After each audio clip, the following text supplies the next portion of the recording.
Hello friends, ഇന്ന് ഞാനൊരു Pongala video ആയിട്ടാണ് വന്നിട്ടുള്ളത്. ഞങ്ങൾ അമ്പലത്തിൽ പൊങ്കാല ഇടാൻ പോവുകയാണ്. കാളികുളങ്ങര ക്ഷേത്രത്തിലാണ്. ഞാനും അമ്മയും ഏടത്തിയും അപ്പുചേട്ടനും ചേച്ചിയും അളിയനും ഉണ്ട്. ഞങ്ങൾ വീട്ടിൽ നിന്ന് പോയപ്പോൾ ഞങ്ങൾ 5 പേരാണ് പോയത്. ചേട്ടൻ അവിടെ വരും. ചേച്ചീൻ്റെ ഹസ്ബൻഡ് അമ്പലത്തിലോട്ടാണ് വരുന്നത് കേട്ടോ. നേരെ നമുക്ക് പൊങ്കാല ഇടുന്ന വീഡിയോ കാണുന്നതിന് മുന്നേയായിട്ട് അമ്പലത്തിനെ പറ്റിയിട്ട് ചെറുതായിട്ടൊന്ന് നമുക്ക് മനസ്സിലാക്കി വെക്കാം കേട്ടോ. എറണാകുളം ജില്ലയിലെ വടക്കൻ പറവൂരിൽ സ്ഥിതി ചെയ്യുന്ന ഒരു പുരാതന ഭഗവതി ക്ഷേത്രമാണ് കാളികുളങ്ങര ശ്രീ ഭദ്രകാളി ക്ഷേത്രം. കുളത്തിന്റെ കരയിൽ ഭദ്രകാളിയുടെ സാന്നിധ്യം ഉള്ളതിനാൽ കാളികുളങ്ങര എന്നറിയപ്പെടുന്നു. കാളികുളങ്ങര മുത്തി എന്നറിയപ്പെടുന്ന ദേവി കിഴക്ക് ദർശനമായി കുടികൊള്ളുന്നു. ദ്രാവിഡ പൂജാരീതികളിൽ നിന്ന് വൈദിക രീതിയിലേക്ക് മാറിയ ചരിത്രമാണ് ക്ഷേത്രത്തിനുള്ളത്. ഇത്രയൊക്കെയാണ് അമ്പലത്തിനെ പറ്റി എനിക്ക് പറയാനുള്ളത്. പിന്നെ ഇതിൽ കൂടുതൽ ഡീറ്റെയിൽസ് അടങ്ങുന്ന ഓൾറെഡി ഒരു വീഡിയോ ഞാൻ അപ്ലോഡ് ചെയ്തേക്കുന്നത് കൊണ്ടാണ് വലിച്ചു നീട്ടി ഞാൻ ചരിത്രം മൊത്തം പറയാത്തത് കേട്ടോ. അമ്പലത്തിൻ്റെ ചരിത്രങ്ങൾ ഡീറ്റെയിൽ ആയിട്ട് അറിയണമെന്നുണ്ടെങ്കിൽ ഞാൻ ചെയ്തിട്ടുള്ള വീഡിയോ ഞാൻ ഡിസ്ക്രിപ്ഷനിൽ കൊടുത്തേക്കാം. അതൊന്ന് കയറി കണ്ടോളൂ കേട്ടോ. അമ്പലത്തിൽ നല്ല തിരക്കുണ്ടായിരുന്നു കേട്ടോ. ഞങ്ങൾ ശരിക്കും പോയതൊരു ഞായറാഴ്ച ദിവസമായിരുന്നു. അതുകൊണ്ട് തന്നെ നല്ല തിരക്കുണ്ടായിരുന്നു. കാരണം ഞായറാഴ്ച ദിവസം നോർമലി എല്ലാവരും ഞായറാഴ്ച ദിവസം ചെല്ലാമെന്നും പറഞ്ഞ് നിൽക്കണമായിരിക്കും. അങ്ങനെ ഞായറാഴ്ച ആയതുകൊണ്ട് അതിൻ്റേതായ തിരക്ക് നല്ല രീതിക്ക് ഉണ്ടായിരുന്നു. പിന്നെ എല്ലാവരും വെളുപ്പിനെ വന്ന് വെച്ച് പോണവരുണ്ട്. ഞങ്ങൾ ചെന്നത് ഒരു 10 മണി കഴിഞ്ഞതിന് ശേഷമാണ് ഞങ്ങളവിടെ എത്തിയിട്ടുണ്ടായിരുന്നത് കേട്ടോ. കുറേ നേരം തിക്കി വണ്ടി ഓടിച്ചതിന് ശേഷം ഞങ്ങൾ എത്തിയിട്ടുണ്ട്. അങ്ങനെ ഞങ്ങൾ അവിടെ ഇറങ്ങി, അമ്പലത്തിൻ്റെ ഒരു സൈഡിൽ ഇറങ്ങിയിട്ടുണ്ട്. അമ്മയും ഞാനും ചേച്ചിയും ഇടത്തി ഇറങ്ങി. ചേട്ടൻ വണ്ടി പാർക്ക് ചെയ്യാനായിട്ട് പോയിട്ടുണ്ടായിരുന്നു കേട്ടോ. അങ്ങനെ ഞങ്ങൾ നടന്ന് എൻട്രൻസിൽ കയറാമെന്ന് വിചാരിച്ച്. അപ്പം അമ്പലത്തിൻ്റെ ഫ്രണ്ടിൽ കൂടി കയറാൻ പറ്റിയില്ല. കാരണം അവിടെ നല്ല ആൾക്കൂട്ടമായതുകൊണ്ട് അതിലേ കൂടി കയറിയില്ല. പകരം മറ്റൊരു എൻട്രൻസിൽ കൂടിയാണ് നമ്മൾ കയറിയിട്ടുണ്ടായിരുന്നത് കേട്ടോ. ഞങ്ങളെപ്പോഴും എല്ലാ കൊല്ലവും ഈ ഒരു സൈഡിലാണ് പൊങ്കാല ഇടാറ്. ഇപ്രാവശ്യം പതിവ് തെറ്റിച്ചില്ല, ആ ഒരു സൈഡിൽ തന്നെയാണ് പൊങ്കാല ഇട്ടത് കേട്ടോ. ഞങ്ങൾ കുറച്ച് വീഡിയോസ് സെൽഫിയൊക്കെ ഞങ്ങൾ അവിടെ നിന്ന് എടുത്തിട്ടുണ്ടായിരുന്നു. അപ്പോൾ ഞാൻ വീഡിയോ എടുക്കണം കണ്ടിട്ട് എൻ്റെ ഫോണിൽ കൂടി അയച്ച് എടുക്കുന്നുണ്ടായിരുന്നു വീഡിയോ. അപ്പം അമ്മ ആ ടൈമിന് അമ്മ ഗ്യാപ്പ് കണ്ടെത്തിയിട്ടുണ്ടായിരുന്നു കേട്ടോ. ഒരാൾ കലം വെച്ച് ഇറങ്ങുമ്പോൾ തന്നെ നമ്മൾ ബുക്ക് ചെയ്ത് വെക്കണം അവിടെ ഇന്ന ആളുണ്ടെന്ന്. അല്ലെന്നുണ്ടെങ്കിൽ നമുക്ക് കലം വെക്കാനായിട്ട് കിട്ടത്തില്ല, അടുപ്പ് കിട്ടത്തില്ല. നമ്മളിങ്ങനെ വെയിറ്റ് ചെയ്ത് നിന്നാലേ കിട്ടത്തുള്ളൂ. അങ്ങനെ അടുപ്പ് ബുക്കൊക്കെ ചെയ്ത് കഴിഞ്ഞ് ഞങ്ങൾ അരി എടുത്ത് വീത് ഊത്തിക്കാൻ പോയി.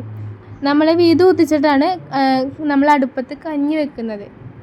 അതെന്തിനാണെന്ന് വെച്ച് കഴിഞ്ഞാൽ നമ്മൾ കൊണ്ടുവരുന്ന അരിയുടെ ഒരു പങ്ക് നമ്മൾ ദേവിക്ക് കൊടുക്കണം.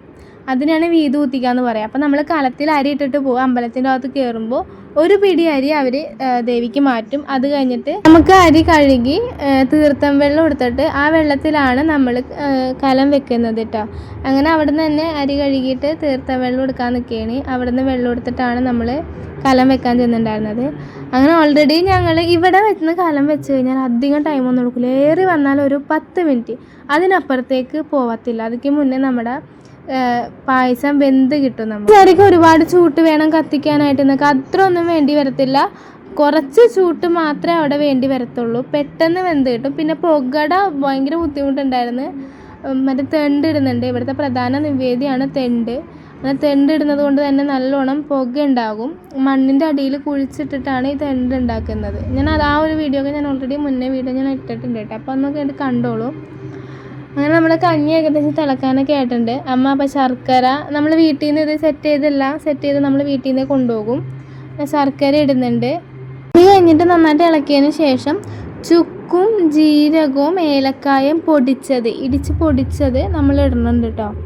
അത് ഇട്ട് നല്ലോണം ഇളക്കി കൊടുക്കണം. പിന്നെ മഞ്ഞൾപ്പൊടിയൊക്കെ നമ്മൾ ആദ്യമേ ഇടും. നിന്ന് ക്ഷീണിച്ച അമ്മ, ക്ഷീണമുണ്ടോ? നമുക്ക് ക്ഷീണമില്ല എന്നാണ് പറയണത്.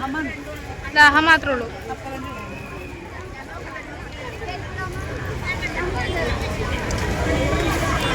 കഴിയാറായ അമ്മേ?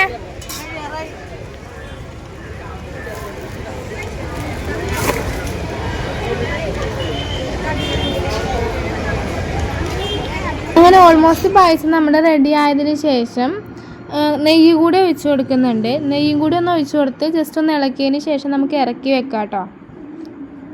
കുറേ നേരം വെയിറ്റ് ചെയ്തതിന് ശേഷം അളിയനെ കണ്ടിട്ട് തീയ കലം വെക്കാൻ ഒരുങ്ങി.